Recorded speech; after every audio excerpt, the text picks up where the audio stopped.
Hi, Rose. Thank you for joining us. We're going to be showing for the panelists and for Shara. This is we're going to be showing her art, their art, Hi. and yeah. Nice to see everyone. Awesome. Yeah, good to see you. Hello, Jara. How's it Okay, going? glamour shot. Hi, AJ. How's it going?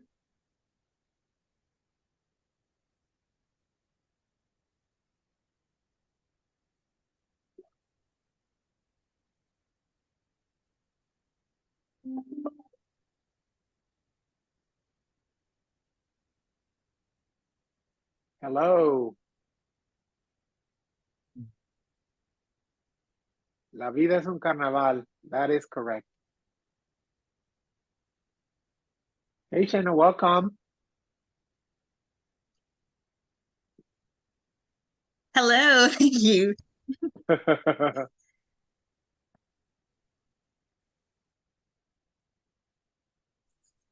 Hello, Miranda. Welcome. Hello. Thank you for the invitation. I'm excited. Of course. Thank you for joining us.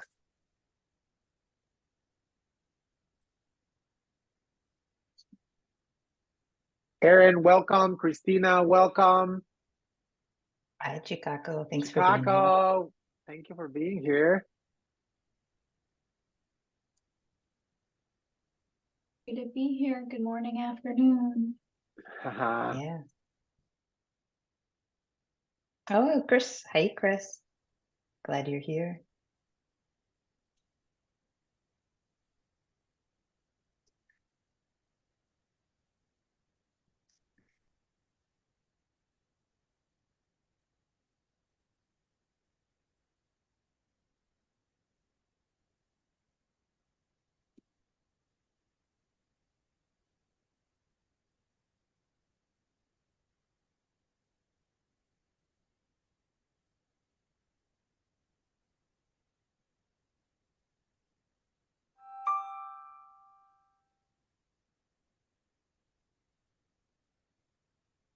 Welcome, Tracy. Welcome, Meg. Thank you for joining us. Tiffany, welcome. We're about to start in a minute.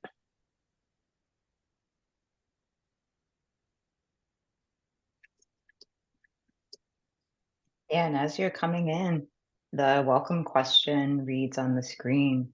What reading, practice, song helps you hold heartbreak and hope in your life?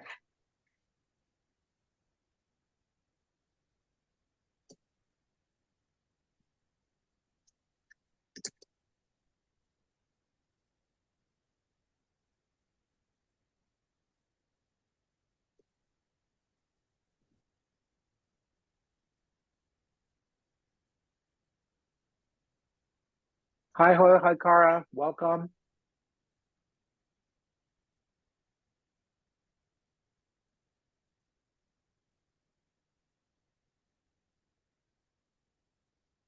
Hi, Ariana. Welcome.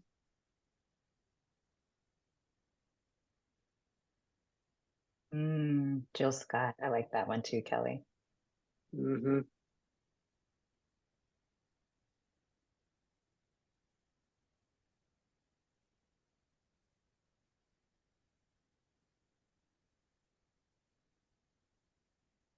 Hi, Nicola. Hi, Paola. Maria. How's it going?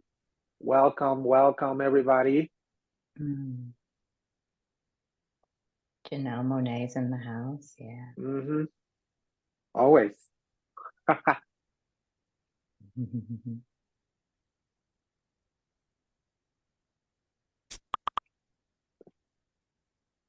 Right. Well, again, our welcome question, you're welcome to drop it in the chat. Reading, practice, song that helps you hold heartbreak and hope in your own life. I see some Otis Redding, a lot of music coming through here, which is lovely to see. We're going to continue building on our Freedom Dreams and Philanthropy playlists which we started at our last virtual event. And we are going to go ahead and get started. Let's do it. Let's do it. All right. So hi, everyone. I'm over here, Dr. Shara Reed. I'm the co-lead of Freedom Dreams and Philanthropy.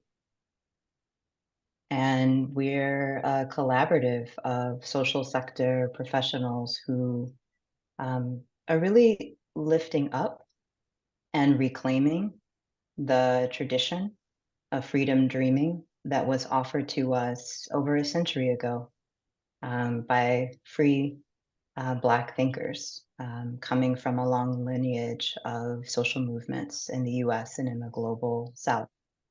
And we are holding and claiming that lineage and recognizing that it's interwoven with freedom struggles around the world.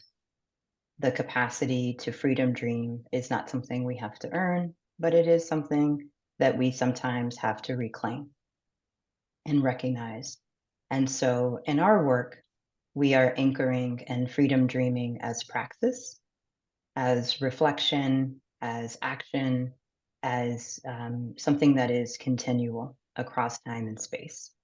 And we anchor there as a place to hold on to our boldest and sort of most radical selves in service to racial justice, in service to collective liberation.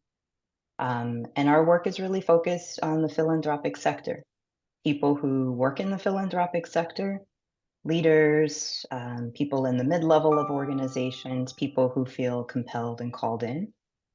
And it's for people who are working really closely connected to philanthropy. We know a lot of the work gets done in partnership, whether it's philanthropic serving organizations, people who consult with philanthropy. So we're kind of holding an expansive understanding of what we mean by who all is philanthropy, right? In that. And so our work, it's here on the screen, a bit of what all we're trying to do here, what it's about. And just a word is that we started actually almost 2 years ago, anchoring first in this lineage of freedom dreaming. And then coming into these questions of what leaders of color, CEOs, executive directors have to say about their freedom dreams. What are they dreaming about? What are their visions for a just and multiracial democracy? Have they been there before? Have they seen glimpses of it? And who would philanthropy be in that future? Would philanthropy be in that future? And so we started our work as, in many ways, a research project. And we interviewed over 25 foundation leaders of color, all EDs, executive directors, CEOs, presidents, people who have that I'm the lead person of the organization kind of title. And one of the things, we learned a lot and continue to learn a lot. And one of the things that we found is that freedom dreaming in and of itself as a concept and a construct, and moreover, as praxis, is something that we needed to hold on to and explore what could be. So we have this rich data from these interviews, and we heard it again, that people wanted to come back together. They wanted to be in space together. And so we have been since then considering what is our role in that. So both in sharing what we're hearing across interviews, engaging folks in that, and then what are we building together? And so in two kind of broad strokes, our work is what you see here.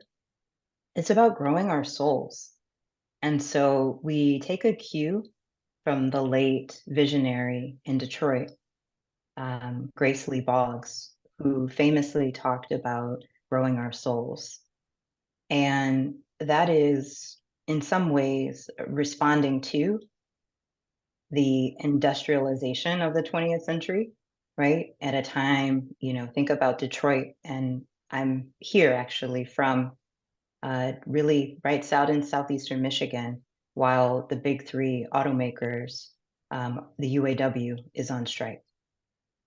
That's relevant for today because much of this work of growing your souls has historically been a response to assumptions about our value as humans being about our productivity, about how fast we can assemble that car.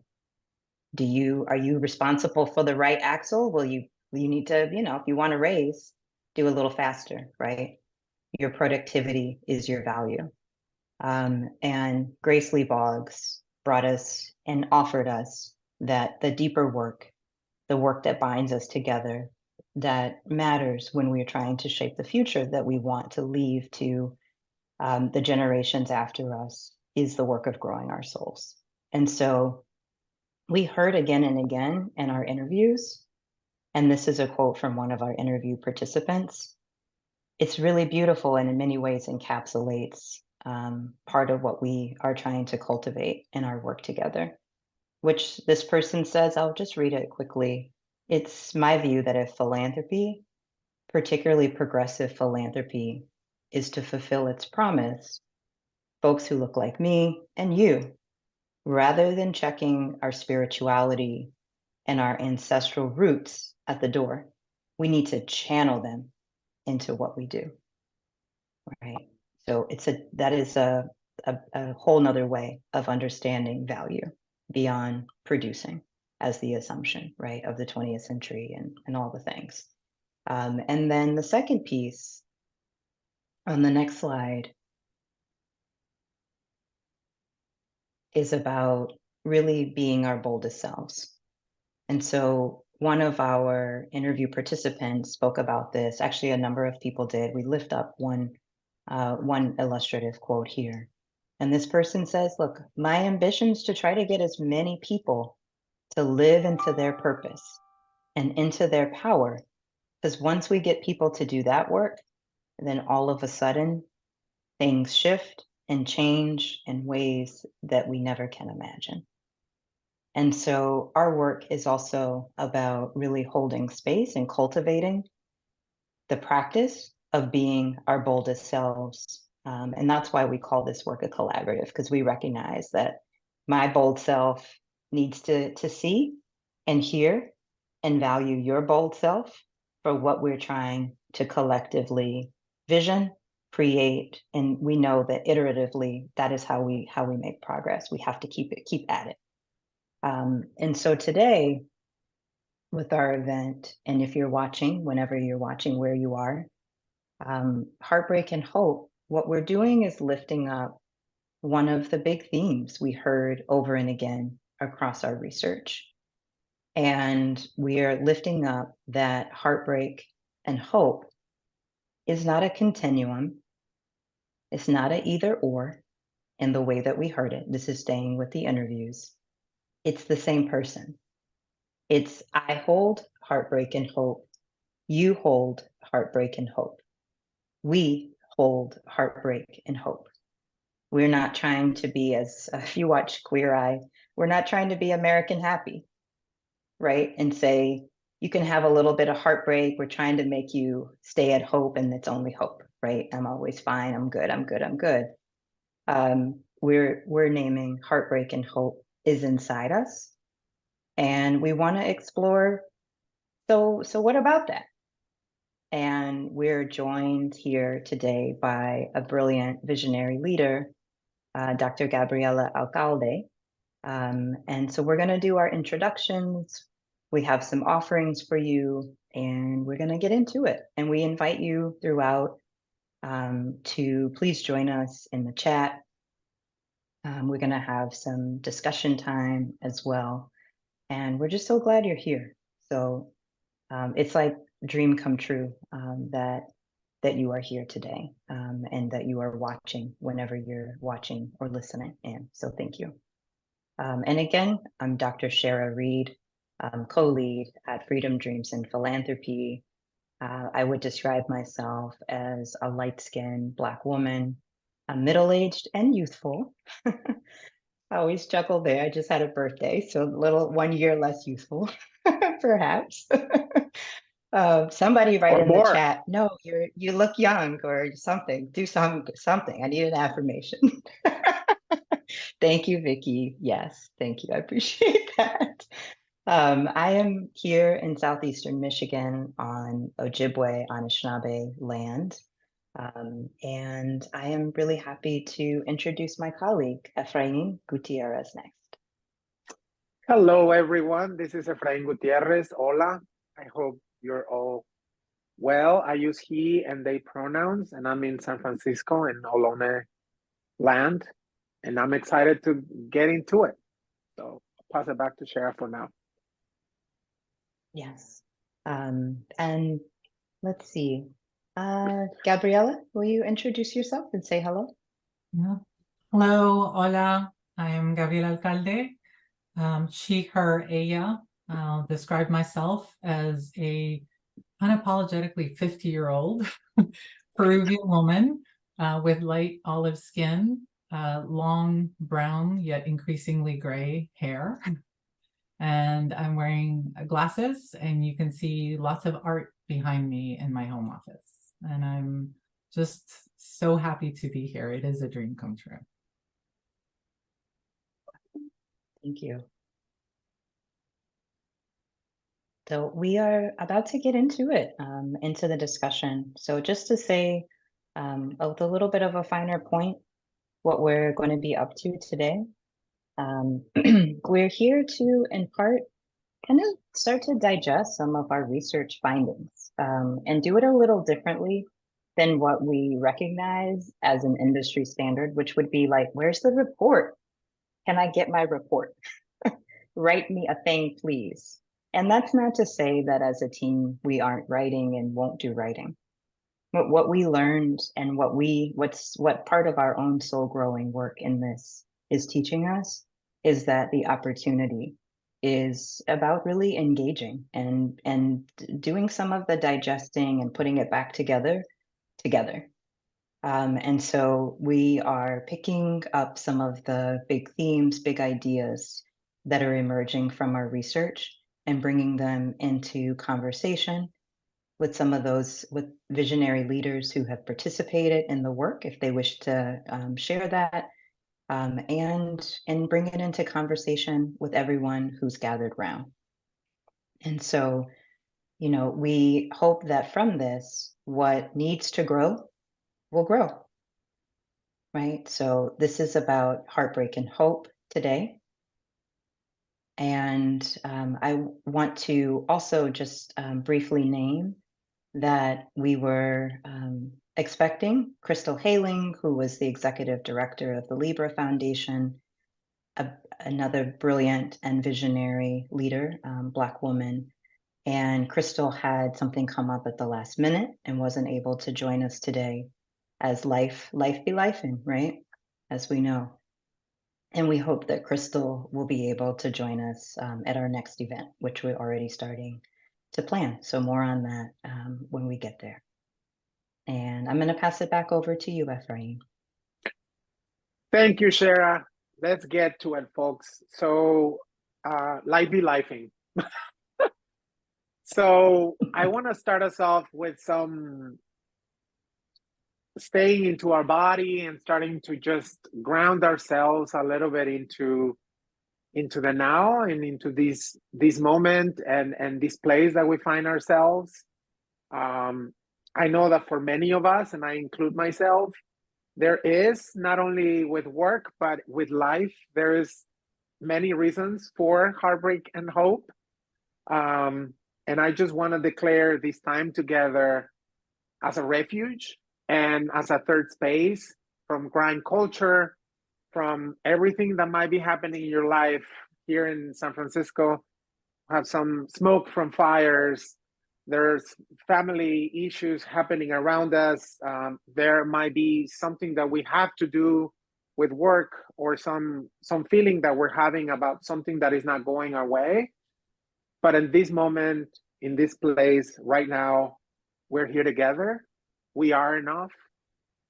Our heartbreak is valid, and it lives with our hope. and that's where the magic happens. So you don't need to be anything else in our time together. You don't need to take anything to your organization. You don't need to learn anything. We invite you to be, to experience, and to become the work. Rest, if you might, in our time together, because this is part of freedom dreaming as praxis and as a liberatory practice. And as part of this grounding, I also want to invite art and artists as part of our work in Freedom Dreams. We believe that arts plays a very important part in helping us expand what and how we feel, as well as to see and understand different ways of being and doing. Let's remember that artists throughout history have been guides and have been the ones showing us and pushing for change and for the future.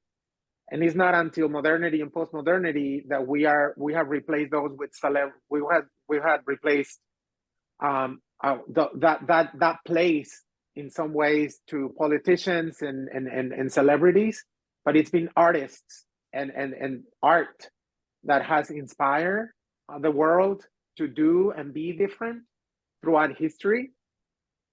So I want to introduce I want to introduce Alvin, who's an Afrofuturist designer and artist. He's going to make an introduction, but he's going to be listening to the conversation, and inspired by what he hears, he will be creating art that we will be sharing with you after, just sharing with us what he heard, what he experienced translates. So Alvin, can you just say a few words about you and your work? Sure. Thanks, Ephraim. My name is Alvin Scheck-Snyder. My pronouns are he, him. And as Ephraim said, I'm a designer, Afrofuturist, and artist. I'm a Black male with deep brown skin, wearing yellow glasses, a black shirt, and an orange jacket.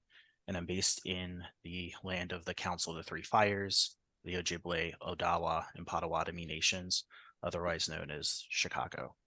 I run a creative studio called Graffitiversal. In my day job, I'm a designer for a financial tech company, but outside of that, I run a creative studio called Graffitiversal. And a lot of this work that we're talking about today, I try to manifest through my art, through my writing.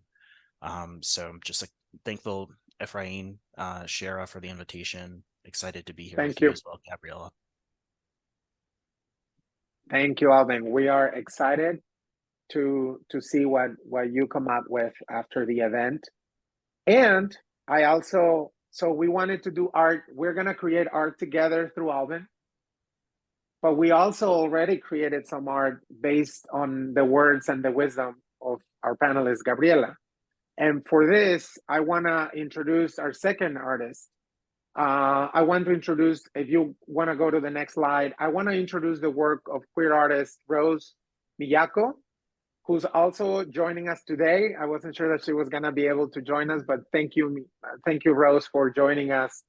The piece that you have in front of you was created by a poem that Gabriela is going to read to us in a minute, called Outsider Within. As you can see in this piece, let me introduce Rose. Is a queer Japanese American artist. Her art, their art is cathartic and powerful, and by transferring feelings and belonging, radical joy and love on her pieces, she creates the potential for an energetic exchange with the viewer. The symbolism woven through her work alludes to the safeguarding of women and non-binary humans. Rose believes creating art is an act of resistance in a deeply unjust society.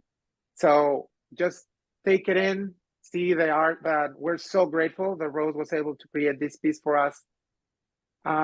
So the poem that Gabriela is about to read to us is an I poem. So we took parts of the interview that we had with Gabriela, where she talks about heartbreak and hope, and separated each of the I phrases. Every time she said I, and then something we separated it, the subject and the verb, in order to listen for the first person on what she's saying. So this methodology, is important to mention, comes from feminist and overall amazing Professor Carol Gilligan, whom Shara studied with at NYU.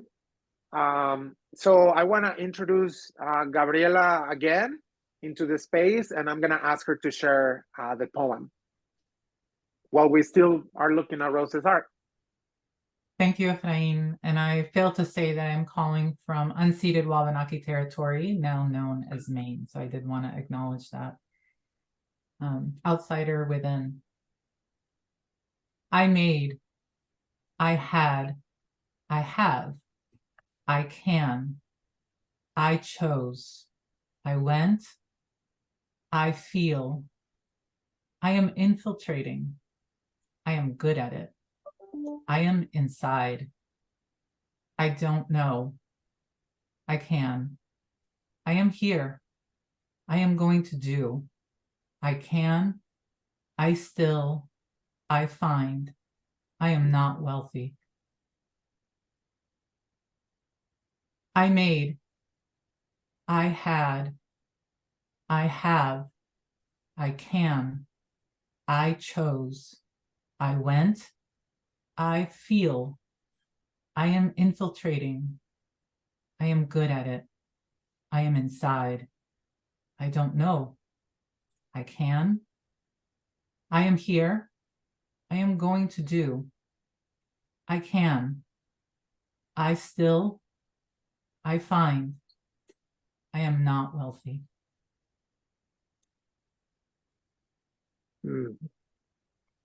Thank you so much, Gabriela. And as you hear, as you feel, think about your own heartbreak and hope and how those words might reflect some of what you're experiencing. Let your body tell you something about what we just heard.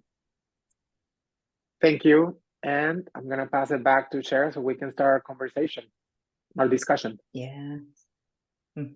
Thank you. And thank you, Gabriela. And thank you again, Rose, for that offering. It was really beautiful. And I felt something there. I did with the combination, Rose, of your contribution and Gabriela of yours. And it is that tension that is the very realness of the heartbreak and the hope. I felt it called up to the surface.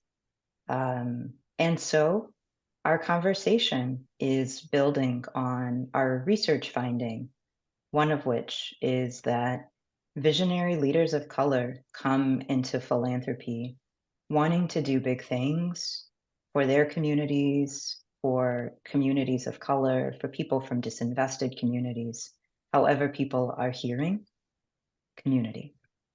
And the experience of professional heartbreak often is creating these internal conflicts.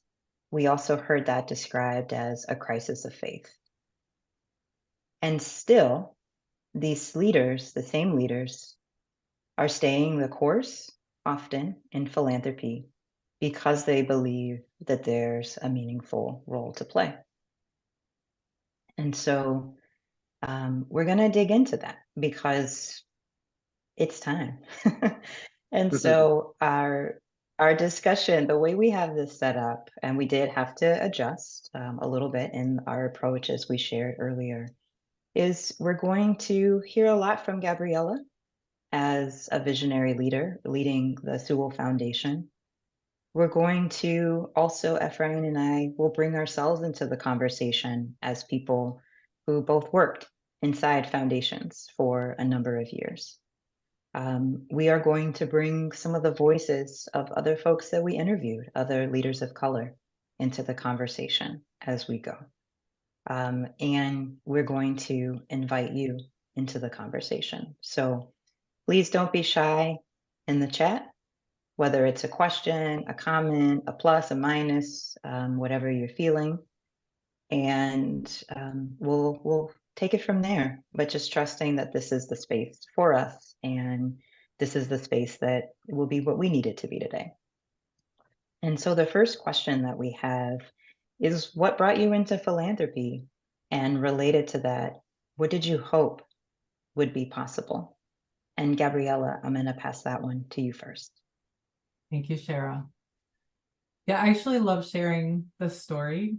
I've shared it with every time I've interviewed for a job in philanthropy, so that those who are considering me would know exactly who I am and how I'm coming in. My background's in public health. I went into public health because I thought it was a combination of pragmatism and values, and a place where I could bring both of those. And my experience as someone who grew up in Peru with a lot of violence, a lot of poverty, a lot of inequity. I spent my career sort of hopping from sector to sector, and I was actually running a reproductive justice effort, because we did not become a 501c3 on purpose. And while doing that, I was also getting a doctorate degree as a single mother and not sleeping very much. And in my work, in my research for my dissertation, something that I didn't expect to find, because my dissertation was about family planning and immigrant Latinas, was so much about funders. I had, written grants. I had worked on soft money, so I knew the anxiety. The reproductive justice effort depended on me advocating with funders and then arguing with them to let us do things the way that we knew we had to do them. So I was familiar with funders in that way. But when it came up as such a central theme in my research, I became very curious and very concerned about the power of philanthropy. And I wanted to find out more. And as somebody who's committed to, when I'm curious and concerned about something, I want to find out more. I don't want to judge it without really fully knowing it. So as soon as I finished my doctorate, I actually applied for a job in philanthropy. And that was 11 years ago. I think my hope initially was just to understand what is the perspective of funders. Why are these well-intentioned people that want to do good? That was very clear to me. Having such a negative impact often on the grassroots efforts that I was a part of and that I worked with. Why was there such a coercive power trying to move community-led efforts away from the work that they knew they had to do? And why were we being asked to jump through all these hoops and write all these reports?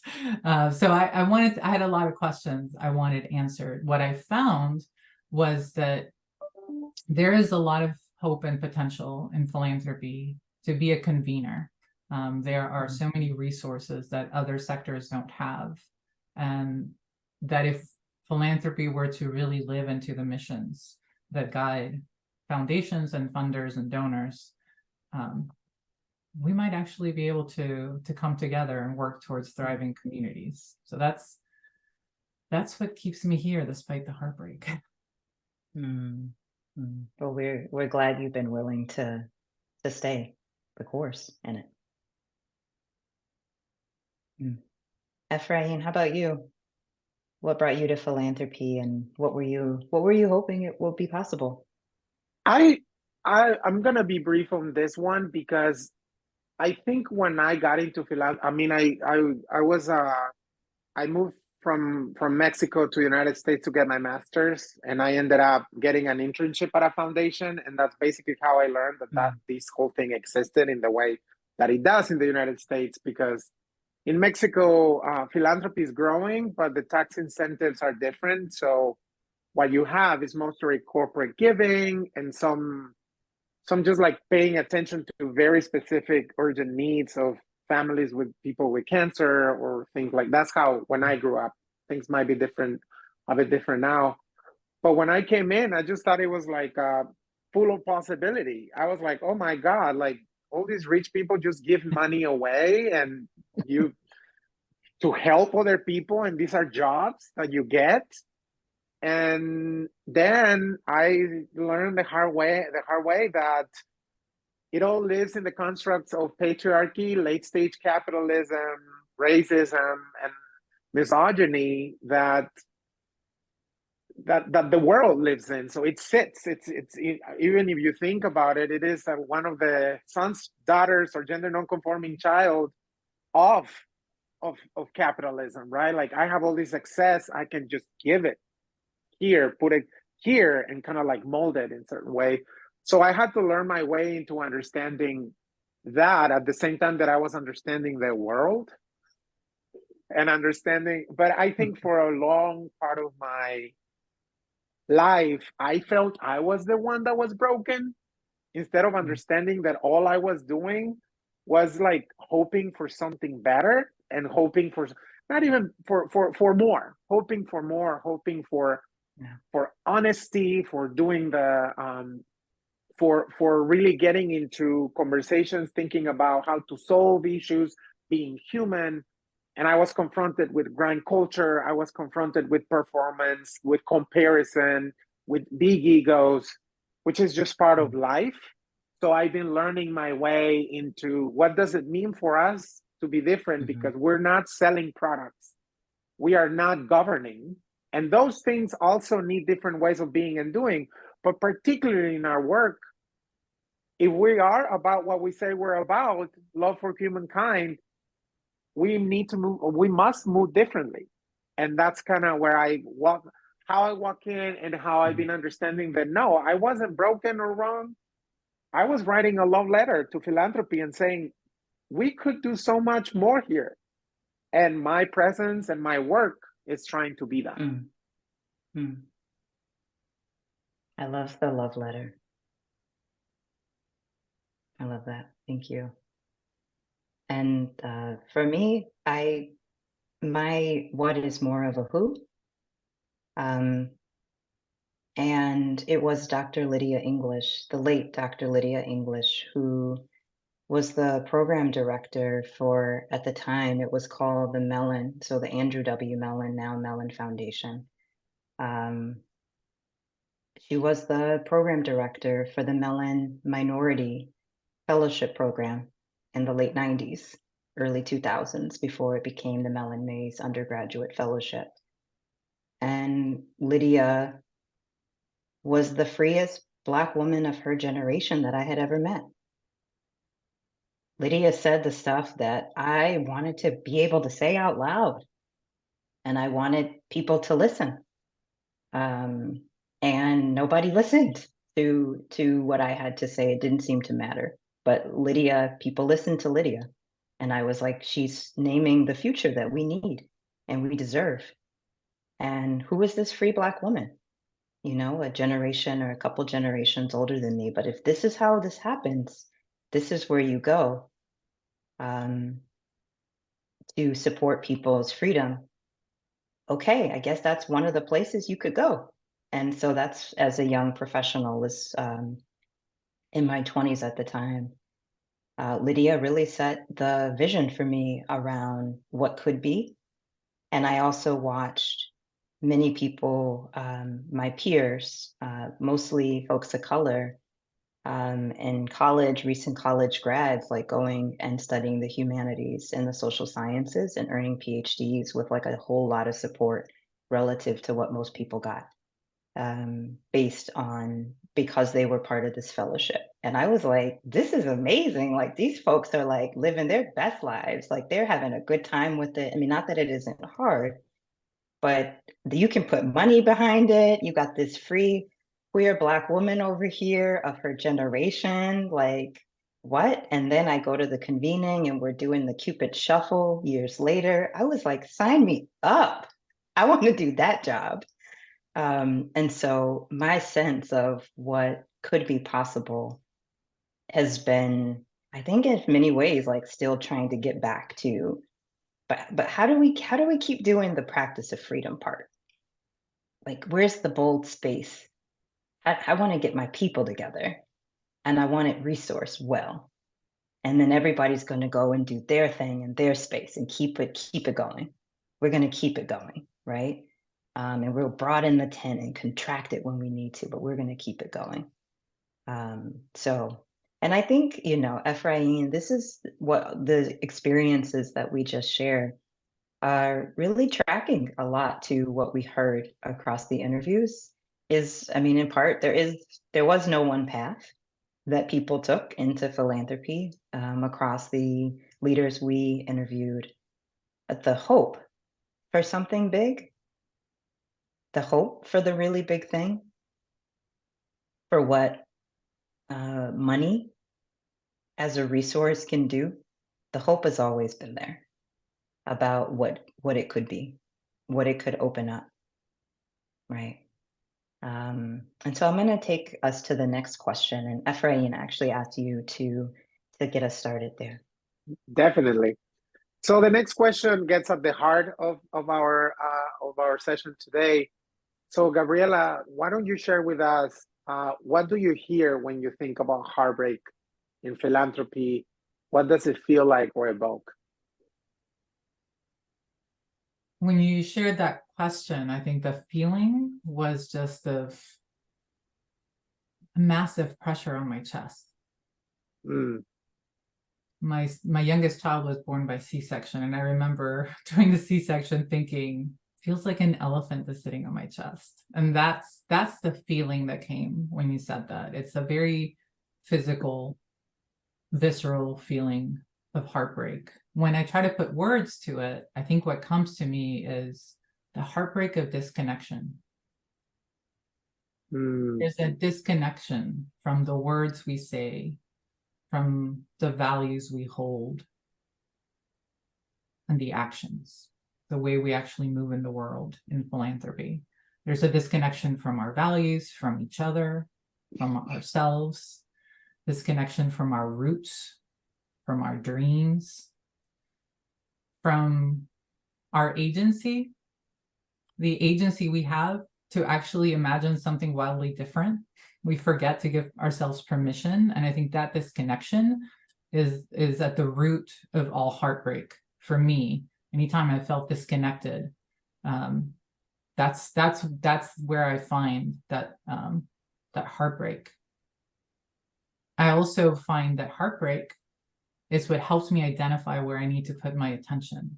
So heartbreak has always been a teacher for me. I feel privileged that I have half a century of many heartbreaks that I can draw upon for lessons, for learning, that have allowed me, invited me to grow, to challenge myself, to care for myself differently, and therefore to be able to care for others more completely. I think heartbreak for me and hope, they're so connected. I actually find that hope comes from that heartbreak. It is sort of the mother of hope for me.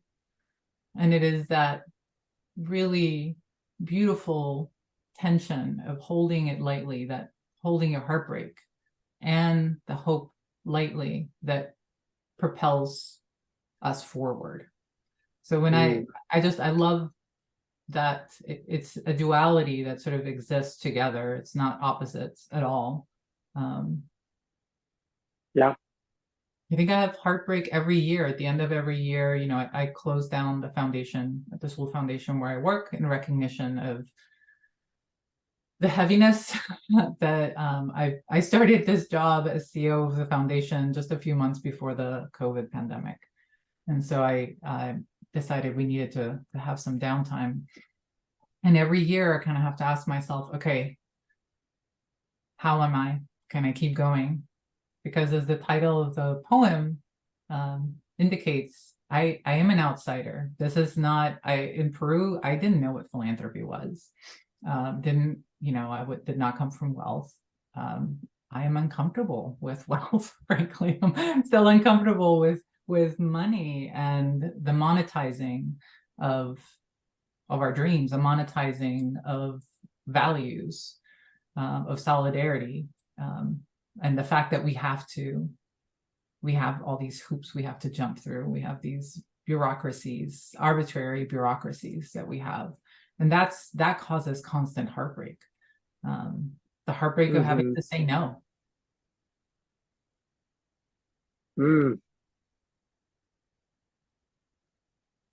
There's a lot in there.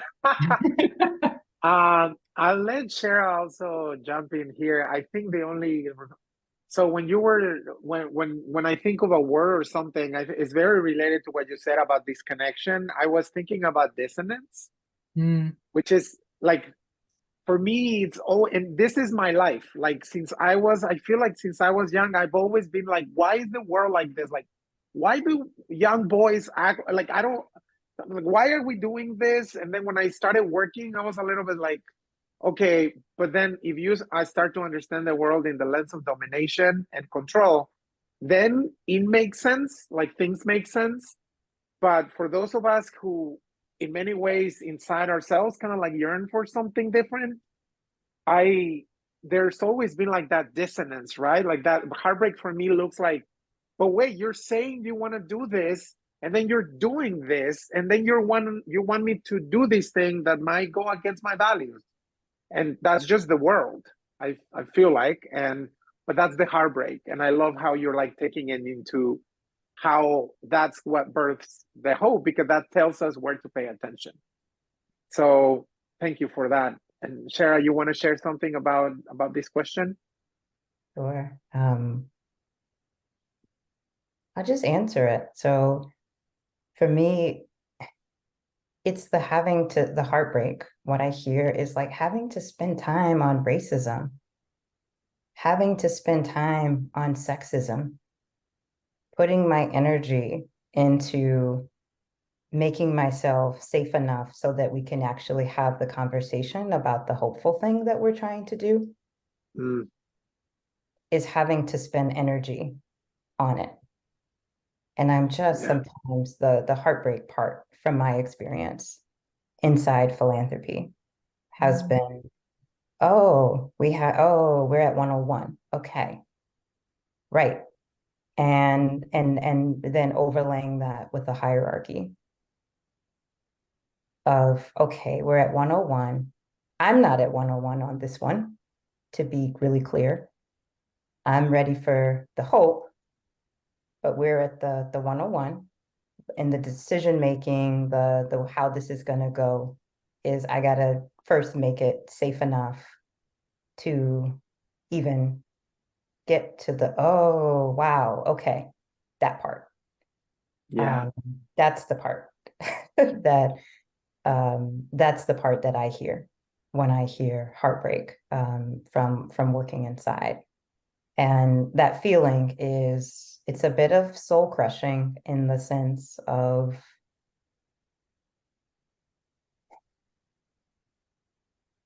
we look really pretty, and but then if we poke around a little bit, there's some like basic things that need to happen here. And it feels like exhausting. It feels like a ton of work and a ton of energy going less into the constructing and more into the kind of managing to be able to get to the constructing part. There is, as Gabriela, you said, and same across our interviews, it's the dissonance. It's so much dissonance between the wanting to do the really big things that we heard over and again. And by the way, the really big things were not always money. A lot of the really big things that we heard about are about relationships, are about access, convening, are about connecting people, network, getting people into rooms, into spaces, or about relatively small amounts of money relative to an organization's endowment. But if you knew how to put that money, that resource, thinking about a few interviews where folks talked about like things like $25,000, like really unlocking something around like a policy move, for instance, having something, that could be rewritten. So I want to name money and also put money in its place in this heartbreak and hope discussion. Shara, if I could just respond to some of what you just said, I think, money didn't even really come in to my thinking about heartbreak. So much of it was about, for me personally, and so many, especially women of color that I've talked to, it's the heartbreak of not being seen, but being fetishized. The repeatedly being invited in. Ooh. Oh, you're brilliant. Oh, you're bold. You're so passionate. You're so this, you're so that. And then once you come in, how dare you? How dare you? Who do you think you are? How dare you be so big? How dare you be so confident? How dare you speak up? How dare you try to get ahead of, fill in the blank, the board, the donor, whoever. I refuse that statement of don't get ahead of. Like, it is my job to get ahead of. That is what leading is. Not that I'm ahead of others, but you've got to shine the light. That's the job. You shine the light and then you help others get there. You help pull them up. And to be told repeatedly, we want you for this, we want you for your brilliance, we want you for your vision. And then once you get there, that's the heartbreak. That's the heartbreak, is to be repeatedly mistreated and then to realize that it's not about me. It's not about Gabriela having her heart broken. It is that it's systematized, and particularly at the intersection of gender and race. Yeah. We're getting destroyed. We're being used up and then thrown out. Oof. Because of the anti-supremacist stances that we take, because we challenge the status quo. And that's the real heartbreak. That's the disconnection between having that hope that drives you and having to live within conditions that are constantly telling you, don't get so big. That's scary. If you scare people in power, that's dangerous. Yes.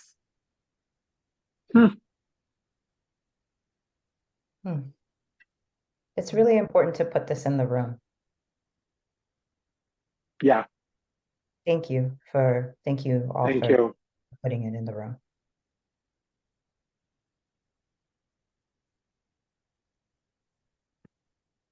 It took me years to realize that it wasn't, I think Efrain, you said it, that it wasn't me. Because I didn't come from philanthropy, the first few years I thought, I'm just not supposed to be here. I'm more, that's where I belong. Yes. But then the more women of color I spoke to, the more I realized it's not me. It's not me. Yeah. It is the system, and that's why we're trying to change the system. That's why I came into philanthropy with lots of love, but love to change it. Of what it can be. I love it for what it can be. Not because of what it is, because right now it is constricting.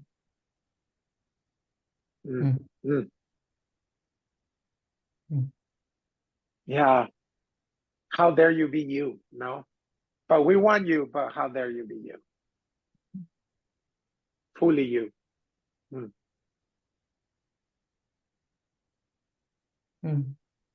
Gabriela, can you speak a little bit to what supports your wholeness? So in this way, what we're talking about is the presence of heartbreak and hope.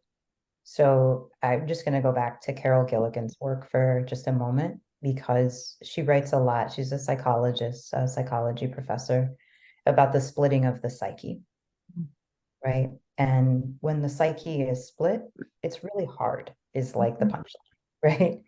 And so the idea is, if we can hold the heartbreak and the hope, again, we're not trying to be quote unquote American happy as like pretend the veneer of, but we're trying to hold it in a way that doesn't require us to split and to like have to switch all the time, but to be with what it is. Can you speak a little bit about like what supports that presence? I'm doing this. I'm interlacing my hands, because that was the movement that came up for me in my body as I think about holding the heartbreak and the hope. Yeah. For me, it's this. is how do I learn to move with the bigness of me? Because constantly being told, be smaller, be quieter, don't be so smart, don't speak up, ask it like a question, not an assertion. I'm still learning that, Shara. I'm trying to find a way to maintain that full embodiment of myself and everything that means, not in a narcissistic way, but the experiences that I've had, the experiences that my ancestors have had, my grandmothers who weren't even allowed to finish school by their fathers, the experiences that as an immigrant that I have that I can share with others. For me, the primary place other than quiet, because I need quiet, quiet, trees, and cooking. Food is love in my family. But the real place where I have found that I can hold my bigness is with other women of color. It is creating those spaces where we can share this with each other. So both Shara and Efrain, I've been working on a book that started out as, that was my outlet. It was cathartic. I just needed to put the words somewhere. And because I've been so well conditioned to not do things about me for me, I didn't feel like it could be a book unless it was about others. So I've interviewed and surveyed other women of color in leadership. And in their stories is where I found my hope. Because there's so many of us. There's so many of us who are going through that same struggle, that are trying to hold the space around us to not let it crush us down. And I just feel that network, like the myceliums, we're connecting. And the more we connect, the more that I feel fed and nourished. And that's what keeps me going. That refusing to accommodate the comfort of those who want to silence. Not just me, but others. And that refusal, the louder it gets, the more I am comfortable. And, and I've always been told I'm intimidating, too direct. And yet that is a thin whisper of who I actually am. And so that when we are told that, when we are told you're scary, you're intimidating, you're too much, when you're actually filtering yourself and presenting yourself in that nice girl conditioning that I certainly had in a Latin American country with the Catholic Church, when that version of me is scary, then what I heard as a child was, you're a monster. What are you if this little whisper of you is making people push you back? And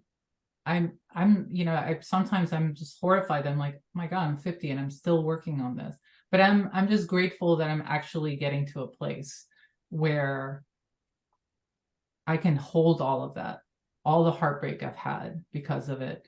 And the heartbreak that other women have shared with me is such a gift. It's such a privilege that we can open up to each other that way, that we can actually find true, real solidarity, true love for each other. That's what keeps me going. That's the energy that fuels me. The collective care that we have for each other. Shara,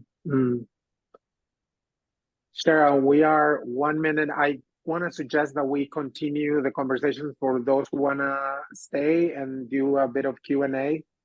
What would you say? Yes, I think we go for another 15 minutes. We do have the Zoom for those who can't stay, want to stay. I'm also going to name it 2 things as we hit that 1 hour. 1, Gabriela, your courage is felt your honesty, your candor as a person who is a visionary leader and an executive director role in philanthropy. This is a really special space to be able to have this discussion happening. So thank you for that. And thank you for being willing to be here and to share with us. And two, I'm naming that I think there's a part two, a continuation of this. So Ephraim, that's me just naming out loud, like how I'm experiencing it. And so we'll put that out there that we will bring that in and consider how we continue with this particular conversation that's starting today. Thank you both. Mhm. I also want to just thank you, Gabriela, for the courage that it takes to say, to be who you're being right now. And my reflection, and the reflection that I want to invite those of us who identify as male, is to think about the ways in which we are perpetuating the making women and gender nonconforming people and trans people small, and the ways in which we can stand in solidarity and open space and provide support. I think it's important for that to be named, and for us to also be thinking about how are we being part of the solution. Otherwise, we're just complacent.